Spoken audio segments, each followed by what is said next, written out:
Today, I'm going to talk about motivational approaches to productivity. Motivation is a key element in business productivity. For today's agenda, I'm going to cover what is motivation. I'm going to go into some of the motivational theories, and I'm going to provide you an overview of those theories from a cognitive, which is the thinking part, and emotional, which is the reactive part, from both of these perspectives. I'm going to link attitudes and performance and show you how attitudes do affect performance. I'm going to go over what happens when you ignore motivational theories. And then I'm going to provide you recommendations on which of these theories are more important than the others, and show you ways to add this to your management toolbox. So let's look at motivation. So what is motivation? The graphic here is part of a performance management approach to managing people. In other presentations, I have showed you how to attract, educate, and train people. And now we're going to move on to what motivates employees to do their job. So motivation is part of a comprehensive performance management system. We attract people to our organization, we educate them, we train them, we motivate them, we empower them, and reward them for their performance. Here is one researcher's definition of motivation. Work motivation is a set of energetic forces that originate both within as well as beyond an individual's being to initiate work-related behavior and to determine its form, direction, intensity, and duration. The researcher discusses the problems with defining motivations. Some theorists believe it is not useful to define motivation and concentrate on only the outcomes and behavior. And others treat it as a psychological point of view. Still others stress that people are rational and choose options based on conscious choice processes. For these discussions, I'm going to use this definition of motivation. And the theories that I'm going to discuss will concentrate on motivating the workforce to improve performance, job satisfaction, and retain productive employees. So let's take a look at some of the motivational theories. And there's quite a few. There's theory XY. There's Maslow's hierarchy of needs. There's Heisenberg's theory of job enrichment. There's the job characteristics motivational theory. There's equity theory, expectancy theory, behavior modification, goal setting theory, social cognitive theory, intrinsic and extrinsic, social categorization theory, self-esteem theory, and socioanalytic theory. McGregor's theory XY is one of the more popular motivational theories, and I'm going to be using this as one of the theories for your toolbox. And we'll explain that one a little later. Maslow's hierarchy of needs is another one, and basically it says that an employee must meet certain levels to advance on to the next level. You might have seen this as a pyramid. On the bottom is physiological needs. Then once those are satisfied, they move on to safety needs, love needs, esteem needs, and self-actualization needs. And once you reach the top, the employee is able to work on his own. He's comfortable, he's confident, he likes what he's doing, he's well paid, he feels safe. Heisenberg's theory of job enrichment. The main point of the job enrichment theory is that money is a significant contributor to job satisfaction. The job characteristics theory. This states that motivation and satisfaction are related to job content factors. Equity theory is one that we're also going to put into the toolbox. Equity theory, people examine the ratio between their outcomes and inputs to determine if they're being treated fairly. They look at the outcome first, and then they decide how much input they're going to put in. If the outcome is great and they feel it's highly equitable, then they're going to put the most effort they can into it. Expectancy theory defines motivation in terms of the effort put in, the intrinsic value in the outcomes. Instrumentality, that's one's perceived connection between one's performance and the rewards expected, and the value of the reward to the employee. What happens here is that a worker expects that if he does a good job, he's going to be rewarded. Behavior modification, this one is pretty simple. You reward good behavior, believing you reward good behavior to get good behavior. You punish bad behavior to discourage bad behavior. Goal setting theory. This theory postulates that if you set high goals, people will work hard to meet the high goals. If you set low goals, they won't work as hard. Social cognitive theory. This theory states that behavior is a continuous, reciprocal interaction among cognitive behaviors and environmental variables. So in other words, they will do well based on how they perceive their social status, intrinsic and extrinsic. These are two very important theories. Intrinsic states that the employee is going to perform because it gives him satisfaction to just perform. The extrinsic is where you provide rewards and incentives for them to motivate them. It's external. And intrinsic, you can think of internal, it comes from inside. If you can get your employees to be totally intrinsic, that is the best situation you can be in. Social characterization theory. This theory states that the employee will be motivated to achieve his goals directly proportional to how they characterize their social identity, whether or not this will raise their social standing. Self-esteem theory. And this is where people are just motivated because they want to do a good job and it's a good self-image for them. Socioanalytic theory.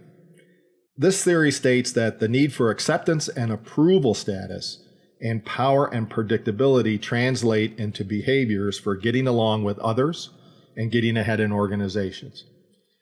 So these are the schmoozers. They go around, trying to see what's the best, what people are going to do, what people like, and they do that. So let's take an overview of these theories from a cognitive and emotional perspective. Remember that the cognitive is the thinking part, I actually thinking about what I'm going to do, and then the emotional perspective is a reactive to it. You've told me this and I react emotionally to it. So the cognitive perspective involves attention, memory, perception, problem solving, creativity, and thinking. You're going to remember what you did the last time somebody asked you to do this. That will affect. Your perception is, why are they asking me to do this? Is this something I really want to do? Does it benefit me? Does it not benefit me? And the other parts are, creativity and thinking. I know how to do this, or I'm going to do creative ways to try and do this. From the emotional perspective, mood, temperament, personality, and disposition. When you look at these, if I'm in a bad mood, how am I going to react to my boss telling me, hey, this isn't going very well, you need to go and do this? What's my temperament? Do I fly off the handle? Am I calm? What kind of personality do I have? And what kind of disposition that I have? These are emotional perspectives in response to motivation. And what motivational theories really do here is they analyze and they try to predict and modify the cognitive and emotional factors involved. So let's look at this from now some cognitive and emotional perspective examples. When you look at Equity and expectancy theory. They rely on the cognitive process model, the thinking part. People are capable of calculating costs and benefits and choosing among alternative actions. The costs here are I might have to stay late, or I got to put most of my time into doing this. And then they look at that and say, well, if I'm going to do that, what benefits do I get? And so what can I do here? Do I put priority on this task? Do I go ahead and give it to somebody else? What kind of alternative actions do I have? People will determine what they believe is fair and equitable. Whether you think it's fair and equitable doesn't really matter. It's what they think is fair and equitable. And if they believe that you're being fair and you're being equitable, then they will work for you. Expectancy theory is one of the most central motivation theories, and there is substantial evidence that supports the view that expectancy theory can predict effort and performance. Okay, these theories offer compatible frameworks for understanding work motivation. Both equity and expectancy theory are built on the same model. If people perceive that a fair outcome is likely, therefore providing procedural justice will enhance the expectancy that the work behavior requested will be considered desirable. Theory XY is a valid basic principle that is used to develop positive management techniques and styles. The theory relies on how management thinks an employee will behave. A Theory X manager is going to believe his people are not intelligent, they're not goal-oriented, and they really need to be micromanaged because they're lazy. They will not do a task unless they're browbeat. Theory Y managers believe that people are intelligent, goal-oriented, and want to succeed. They're motivated. And what a manager needs to do here is remove obstacles in order for them to succeed. This is where training comes in, succession planning. These are all positive actions based on Theory Y. And the psychological contract that we're talking about here. The psychological contract includes the belief that the company will provide the agreed rewards for the performance they believe the company expects. So let's look at some links between attitude and performance. Attitudes involve an evaluative component. They link belief structures and knowledge structures. They have cognitive, affective, and behavioral components. There are many different definitions of attitudes. However, these are all common structures related to attitudes. And if the work environment is not as expected and does not offer a chance to succeed, then the attitude is going to be poor, and this results in burnout and turnover. Motivational theory research tries to understand what attitudes generate high performance. What employee attitudes do you want to see that will generate high performance? They also look for ways to modify behaviors to increase performance by understanding the attitudes of the employees. Being happy with their job or high job satisfaction generates a positive attitude about work and results in better job performance. So by understanding what constitutes job satisfaction, managers and organizations can look for ways to motivate employees to increase performance. So let's go through some examples that link attitude and performance. So let's look at Theory XY. Attitude of the manager affects communication apprehension.